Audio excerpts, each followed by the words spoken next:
Dear friends, welcome to Pashto and English language program. Today we have lesson about sabun.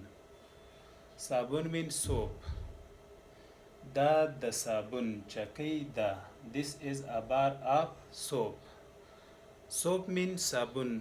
Bar means chakai. A bar of soap, the sabun chakai. In Pashto we called chakai, but in English you say bar. This is a bar of soap. دا د صابون چکی ده. زه پر صابون لاسونه مینځم. I wash my hands with soap. I wash زه مینځم. My hands زما لاسونه with soap له صابون سره. زه پر صابون لاسونه مینځم. I wash my hands with soap. زه پر صابون لاسونه مینځم. I wash mean زه مینځم. You wash mean ته مینځې. He wash هغه مینځي. My hands زما لاسونه. زما لاسونه. ستا لاسونه mean your hands. Your hands. His hands د هغه لاسونه. Her hands د هغې لاسونه. with soap له صابون سره. لیلا په ښار کې صابون پلوري. Laila sells soap in the city. Laila is name of a girl or woman. She sells soap in the city. Laila په ښار کې صابون پلوري. Laila sells soap in the city. په ښار کې mean in the city. په mean in. City mean ښار. City ښار ښار. پلوري mean sells. پلوري mean sells. Let's repeat. Da the sabun chakai da. This is a bar of soap. Bar of soap the sabun chakai. Za par sabun lasuna minzam. I wash my hands with soap. Lasuna mean hands. Wash mean minzal. Laila sells soap in the city. Laila pakhar ke sabun pluri. A few words. Chakai mean bar.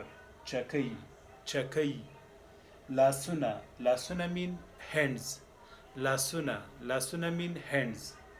Las mean hand. Aw lasuna mean hands. Pakhar ke. Pakhar ke mean in the city. Khar. Khar. Khar mean city.